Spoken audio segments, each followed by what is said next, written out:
The Ghost of Grandpa's Cottage. One chilly autumn evening, 10-year-old Jake was visiting his grandfather's old cottage deep in the woods. The cottage had always felt a bit spooky to him, with its creaky wooden floors and dim, dusty corners. But Grandpa loved it, and Jake loved visiting, even if it meant dealing with his unease in the lonely woods. Grandpa was a quiet, wise man, always telling Jake stories about the good old days. But there was something else about Grandpa's cottage, a secret that had always intrigued Jake. He'd heard whispers of it in town, rumors that a treasure once hidden somewhere in the cottage. Jake wasn't sure if he believed it, but it gave the place a strange allure. On that particular evening, Grandpa had gone to the village for supplies, and Jake was left alone to explore. He was supposed to stay in the garden and wait, but curiosity was a stronger pull. He decided to sneak inside and rummage through the old wooden shelves, looking for anything that might give him a hint of this treasure. As he entered the dusty living room, something caught his eye, an old, faded painting of his grandfather as a young man, standing proudly next to a large chest. Jake had seen that chest before, tucked away in the attic. But why would Grandpa hide it there? And why hadn't he ever mentioned it? With his heart racing, Jake made his way up the narrow staircase. His mind swirled with excitement and questions. When he reached the attic, he found the chest just as he remembered. It was heavy, old-fashioned, with brass hinges that gleamed in the dim light. His hands trembled slightly as he approached. But before he could touch it, he heard a faint noise, a creak from below. He froze. His mind raced. Someone was in the cottage. Jake tiptoed back toward the staircase and peered over the banister. Downstairs, he saw a shadow move past the window. He held his breath. The shadow was too big to be Grandpa. It had to be someone else. A thief. His heart pounded in his chest. He knew he had to do something. But what? He wasn't strong enough to fight a thief. Then, an idea came to him, something he had seen in the old ghost stories Grandpa used to tell him.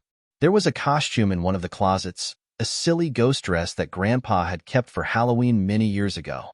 Jake remembered it clearly, white with holes cut out for the eyes. It was old and tattered, but it might be just what he needed. Quietly, Jake made his way down to the closet and grabbed the ghost dress. He pulled it on quickly, trying to hide his excitement. With the dress on, he felt oddly powerful, as if the very spirit of the cottage had entered him.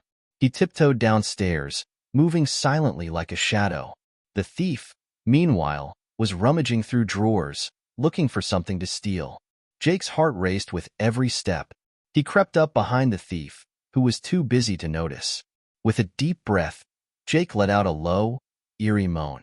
The thief froze, his eyes darting toward the sound. Jake moaned again, this time louder, and stepped into the moonlight that streamed through the window. The thief's eyes widened in terror. What's that? The thief stammered, his voice shaking.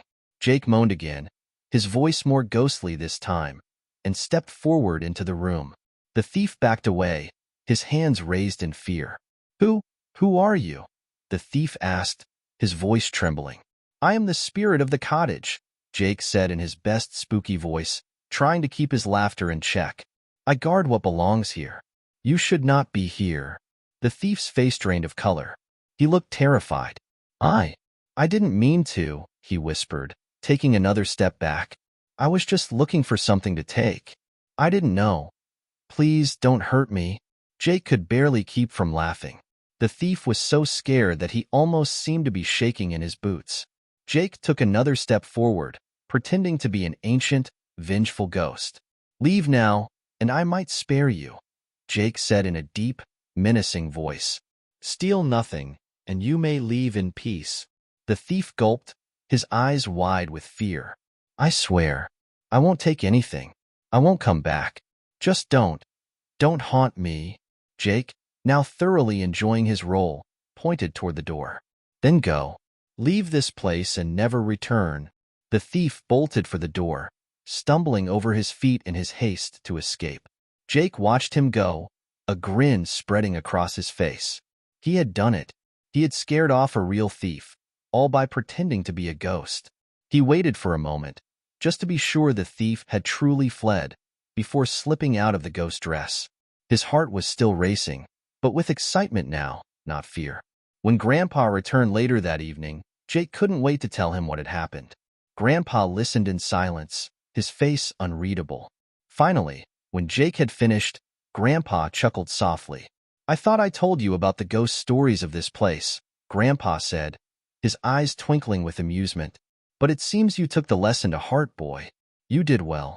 Though I must admit, I didn't expect you to scare off a thief with a ghost costume." Jake grinned sheepishly. "I thought it might work. I just didn't know how scared they would get." Grandpa smiled warmly. "Sometimes, the best way to defend something is to make it seem more powerful than it is. You learned that tonight." Jake nodded, feeling proud. "I guess I did. But why didn't you tell me there was a thief coming?"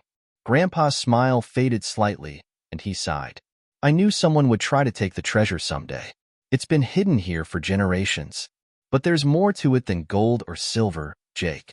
The treasure is the knowledge of this place, the history of our family. And if someone comes to steal it, they don't understand what it truly means." Jake stared at his grandfather, confused. "But if there's treasure, why not just let someone have it?" Grandpa chuckled softly. "Because not all treasure is meant to be taken. Some things need to stay where they belong." Jake nodded slowly, the weight of his grandfather's words sinking in. It was more than just a chest of riches. It was a part of their family's history. As the days passed, Jake didn't see the thief again. And though he would never forget the thrill of scaring him off with his ghost costume, he understood that the real treasure wasn't something you could touch or take. It was the lessons and stories that had been passed down, the memories that connected him to the past. And whenever he looked at the old chest in the attic, Jake smiled, knowing that some treasures were meant to remain hidden, waiting for the right person to discover them, not by taking, but by learning.